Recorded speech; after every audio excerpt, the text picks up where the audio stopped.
Hello, I'm Gracen Frank on behalf of Liberty Life newspaper, and welcome to another episode of Storm Chasers, where we sit down with Liberty Hurricanes to spotlight their amazing accomplishments. In this episode, we are joined by sophomore Cameron Dunham and music teacher Mrs. Wydrzynski. Recently coming back victorious from All-State Choir, Cam makes Liberty beyond proud day in and day out. Billed by Bethlehem, Mrs. Wydrzynski is our Director of Choral Music and Fine and Practical Arts Department Chair. Thank you both for joining us today. Thank you for having us. Thank you. So just to get right into it here, can one of you define what PMEA exactly is and how Liberty is connected to its programming? Sure, I'd be happy to. So PMEA stands for Pennsylvania Music Educators Association. It offers so many unique experiences for students as well as educators. One of the culminating events is this big conference at the end of the year where teachers can go and learn about new music and resources. But at the same time that conference happens, they host the All-State Festival, which is where Cam is just coming back from. PMEA also, to get to that All-State Festival, they offer the full program where we start with districts, and then we travel to regions, and then eventually states. Well, hearing about that with these districts, regions, and states, what was your experience like participating in those festivals? It was really amazing. Participating in the festivals is something that's completely different, I think, from just like regular choir rehearsal, because you get to work with so many people from different areas around the district and the state, and also different directors, which I feel like is the part that everyone should experience. It's definitely different being underneath someone else's, waving hands and having to learn how to follow them throughout the 2 days. But it's really intense throughout those 2 days, but it's definitely worth it. And apart from just the festival, what's the audition process like? I don't know if you want to. I'll jump in on. I would like to just point out it is extremely competitive to be selected for this process. It starts out way long ago. What month was the first audition? October. Yeah, October. They start in October. Okay, and to get they eventually place into districts. If they place in which. They cut out how many people? I mean, depending on the section, they could go from 100 down to 40. Okay, so they make the cuts then. Then you're given 8 pieces of music, and they say, okay, you need to learn this entire folder worth of music, about a half hour worth of music. You show up at the audition, and they say, all right, we pick this one piece, and I want to hear this measure to this measure. Here's your starting pitch, go. And they expect you to sing that a cappella, and so, which means you need to know it really well. And the reason I'm pointing this out is because choir is typically thought of as like a group or a team activity, but in this particular case, it is on the individual, and that's why it is just such a wonderful thing that Cam has made it this far, because it's so much work that Cam did to get there. Yeah, and on behalf of Liberty, we all applaud you for that.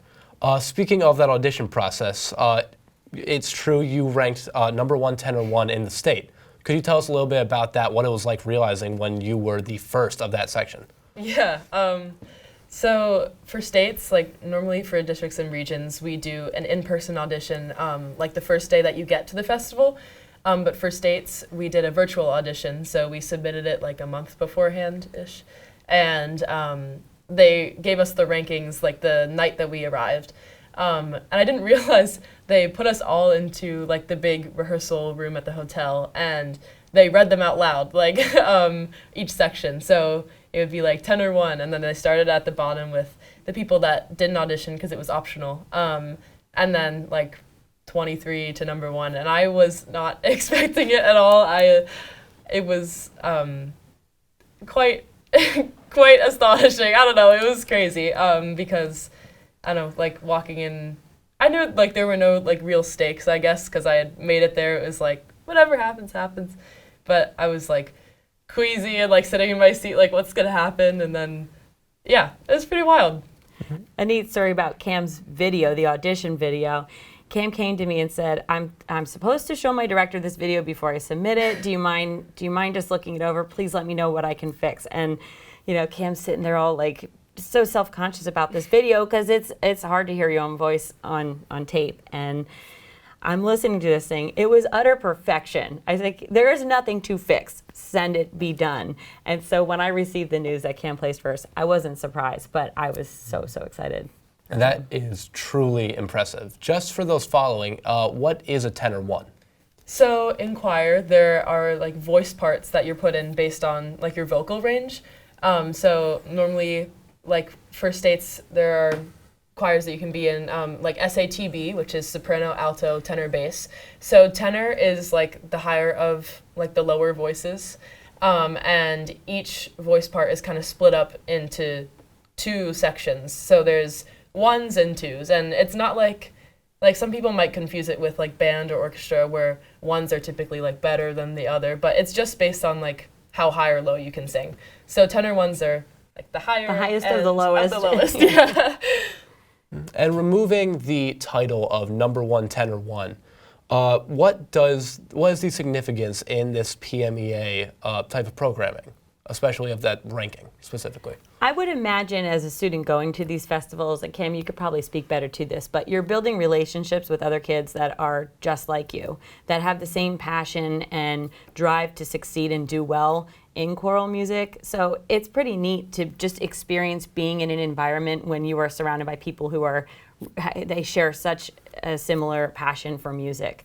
So I just think it's a wonderful opportunity that Cam got to experience it. Definitely. It's like no other thing. Like I was on the bus, we all took a bus to Erie, and over the 6 hours that we were on that bus, I talked to people that they're in our district, but I had never like met them before. And we just like, it's not like talking to an old friend, but it's like you share this commonality that is so present in your life, in both of your lives, that it's like you can just immediately start talking. Like he was talking to this other guy and they were like, oh, have you heard this jazz piece that's like obscure? They're like, yeah, let's play it, let's listen to it. We were all listening to jazz, and it was just like, it's like no other thing getting to, they understand, they get it totally. That's great. And you mentioned hearing Cam's audition video. As the director of choral music, what is your role and responsibilities involving students who are interested in competitions such as this? Well, the primary thing, honestly, is the paperwork. There is a lot of paperwork over and over again. We're just sitting there combing through things just to make sure that they're all set up and that they can be successful doing what they need to do. But so other than that, you typically create practice tracks for them, for the students competing, support, listen to them before they go, tweak things, fix things. But I mean, all the credit and honor goes to Cam, because I mean, Cam pulled this off completely on his own. So that's all I'll say about that. Yeah, and moving past just these accomplishments, but really focusing on you, where did your appreciation for music really come from? What grounds you in it? I mean, music has been a part of my life ever since I was little.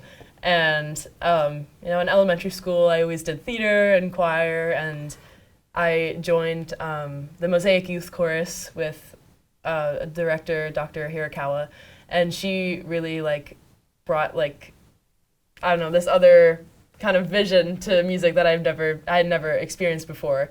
I'm in, 5th grade, and then, of course, I went to middle school, and Miss Parker, Mr. Huey, Mr. Rupnick, and they all encouraged me, and they just let me. They saw that I really had this passion, and they just let me go with it. Which props to them, because oh my goodness. But and of course, I came here, and I feel like I've grown so much just being in high school. Because of the amazing directors here, Ms. Wydrzynski and Mr. Frank and Mr. Lennox, and it's just they never question if I'm what's this weird thing, or can I do this? They're always like, yes, of course, let me help you in whatever way. And I don't know, it's something inside of me that I just want to learn more about it. And I feel like everyone has something like that, but and now that that passion is so pronounced and clearly such a big part of you as a student and as a person, where do you see that fitting into your future? Currently, I'm thinking about going into music education because the teachers in my life have made such a profound impact on me and my experiences, and I want to do that for other people. I'm thinking about being a choir director, but we'll see. All right. But also music performance. I play percussion as well. I'm interested in like, I don't know, I'm thinking I'll go to college and see where that takes me, and being around other people with like that same mindset, I think maybe it'll point me in a direction. So. And speaking of percussion, you're not just involved in only choir, but almost every music ensemble we have over here. How has being someone who works in almost every facet of music, not just singing, not just percussion, how does that affect your overall ability, especially in the choral setting? I hear directors say it all the time, like especially instrumental directors saying, you know, instrumentalists should learn how to sing. It's, you know, and I definitely agree. Being in all the ensembles that I'm in, it's not only has it helped me like expand my like ideas about music, but also they're so interconnected. Like choir definitely helps with like your pitch and hearing that in your head and being able to like tune, but also like in band, you normally just see your part on the score and only your part. But in choir, most of the time you get like all the parts, including the piano. So you really get to like experience your part and the relations of everyone else. And I think that's especially important in instrumental like ensembles, especially percussion, because you know sometimes we play for like 5 measures and we get like 100 measure rest. But to be able to hear other people and like how you connect, I think it's really important for people just to try it out. It's really fun and it helps you with everything. Yeah, it definitely seems very beneficial. So for one last question, Ms. Wydrzynski, seeing Cam talking about all these things as really wanting to maybe pursue music education and stuff like that, how have you seen Cam progress in these past few years? Well, it's been a fast and furious 2 years already. I mean, I just can't even believe what Cam has accomplished in 2 years. I mean, as a sophomore, this is incredible. So I've seen a lot of growth, but I'll tell you, one of my favorite memories of Cam so far in the past 2 years was at the band concert, of all things, this year, watching Cam run from one piece of percussion to another. It was like a choreographed samba, the way Cam's going from mallets and then chimes, and I mean, it just proved to me what an incredible musician that Cam is. And I'm just so lucky that I get 2 more years to work together. Me too. I'd like to thank you both so much for coming today, being able to talk about this. We really, really appreciate it. Thanks for your time today. Of course. And with that will conclude today's episode of Storm Chasers. I'm Gracen Frank on behalf of Liberty Life newspaper, and stay peeled for the next hurricane on the horizon.